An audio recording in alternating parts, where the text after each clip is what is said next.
What's up, ladies and gents? So, I'm gonna kick off these Birkenstocks because I can't work out in those very well.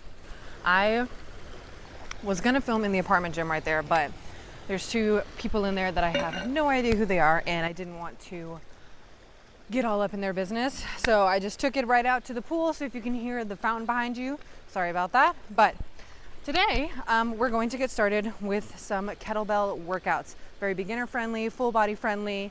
I'm going to do some that are really activating all the muscles in our body, some that are more lower body focused, and some that are more upper body focused. Today I just have a 15-pound dumbbell and a 25-pound dumbbell. Whatever you have is great. But yeah, I just wanted some for variation of weight because, you know, obviously some upper body exercises, 25 pounds is going to be hard for me to lift, and some lower body exercises, 15 pounds is going to feel a little bit too light. I'll give you a little brief overview of kettlebells versus dumbbells.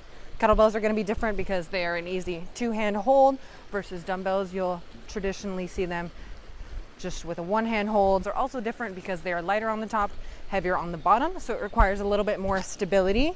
And yeah, there's not one that's better than the other. You do often do different exercises with the two, but yeah, there's no one that's better than the other. So let's go ahead and start with the first exercise. First exercise we're going to do is going to be overhead press with the kettlebell. So you're going to pick up your kettlebell and then lift it up like so. You can either do that with one hand or you can grab the bottom, get it into position, and it's going to be leaning against your forearm.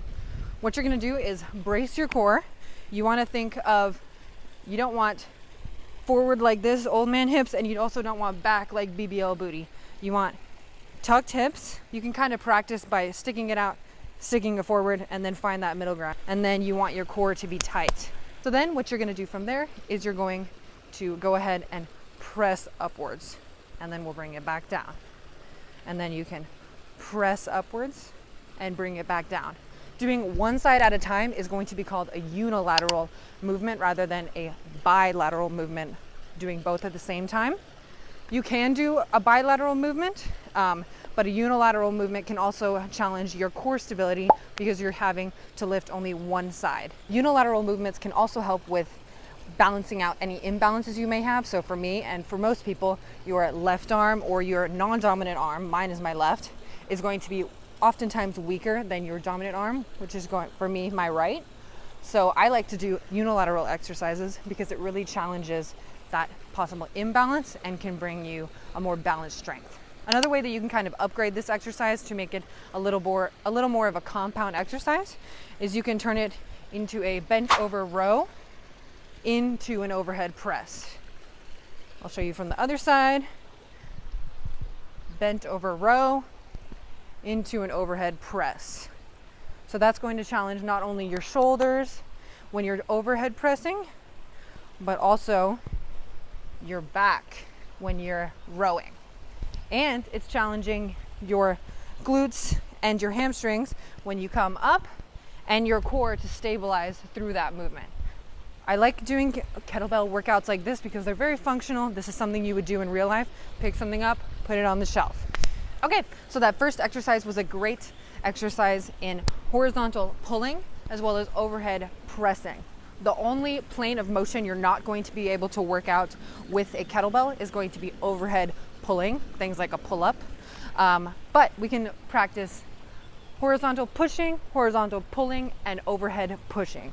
So since we did the pull and the push, I'm also going to show you one exercise that's going to give you that horizontal push, not just a vertical push. Okay, you're going to come down onto the mat, feet equal distance apart, and then we're going to bring our weight and lay down like we're going to go into the bridge position. Pick up your kettlebell and put it against your forearm, just like we did in the first exercise. And you're going to raise your legs and squeeze your glutes at the top. That requires some core stabilization, so we're really getting full body exercise. And then you're just going to push up and then come back down and push up. It's going to be a similar movement to a bench press, but that's a good one that you could even go a little bit heavier on. So that's a good exercise to get that horizontal push. For the next exercise, we're going to do two lower body ones. One is going to be a push and one is going to be a pull. So we're going to start with a 25-pound weight, and we're going to do the pull exercise first. So what you want to do is have your feet about shoulder width distance apart. and we're gonna grip the dumbbell with both hands. And you don't want the dumbbell to be pulling your shoulders forward like this, so make sure you have a nice and pulled back. Think of squeezing a pencil in between your shoulders. Also keeping your core tight. And again, we don't want to have the grandpa butt, but we also don't want to have the BBL butt. Keep those hips tucked. Then, as we go down, think of hinging at your hips. Hinge, hinge, hinge. And then when you come back up, think of pushing your feet into the ground. We want this movement to come from your legs and not from your lower back. We're gonna go down again, hinge, hinge, hinge, hinge. And you should feel a stretch in your lower hamstring. That's how you know this exercise is getting the right muscle. And then pull back up. At the top, you can squeeze your glutes. You don't want to squeeze your glutes so hard that you're squeezing in like this, but just a nice little squeeze can help you activate. Down, down, down, and back up. So that is going to be your RDL, Romanian deadlift is what that stands for. You can also take this into a split stance deadlift. So you're going to take one of those feet back like this, and this is how you can upgrade the exercise to be a little bit harder.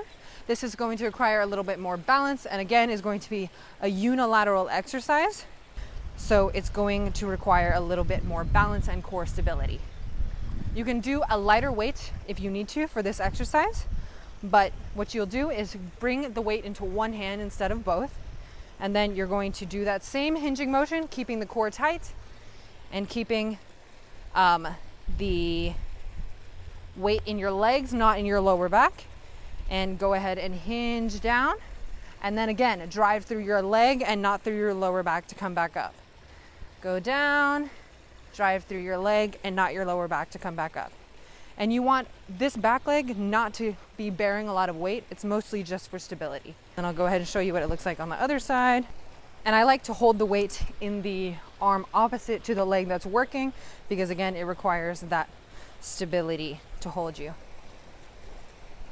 There you go. Now we're going to go into a goblet squat. This is probably one of the most popular exercises that utilizes kettlebell.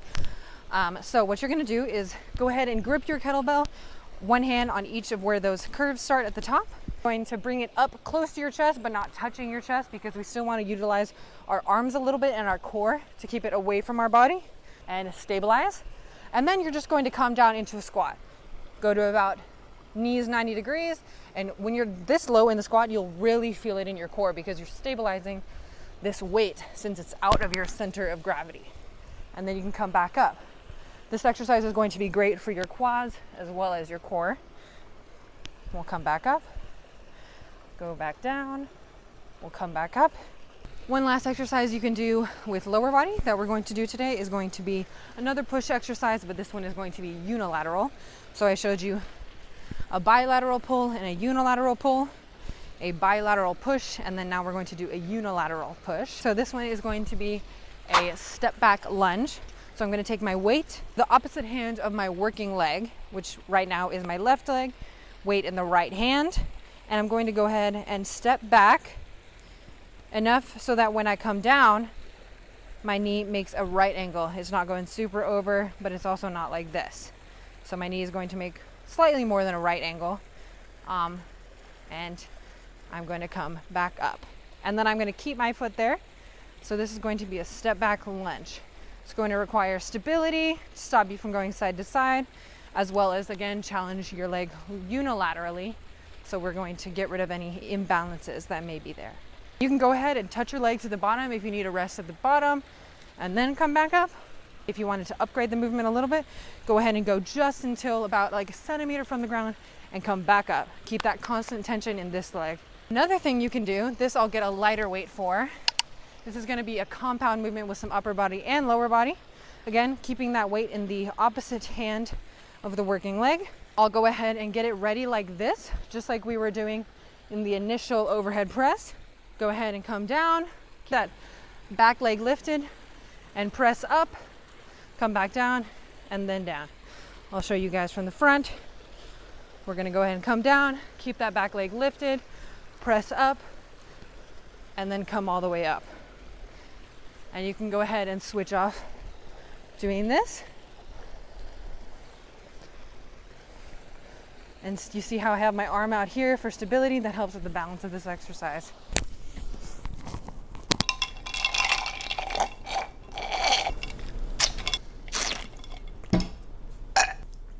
The end of this video, I had filmed an outro outside while I was doing all of this workout, but it unfortunately got lost because my phone ate shit at the end of filming this. All that to say, I really loved filming this, and I hope it was helpful to give you guys some upper body as well as lower body exercises to do with the kettlebell in all planes of motion. And yeah, incorporating that, you can pretty much hit every single muscle from the comfort of your own home, whether that be because you don't have the time to get to a gym, you're just starting out and you feel a little bit self-conscious and want to just start it at home, or you just prefer being home. Either way, I hope it was helpful, and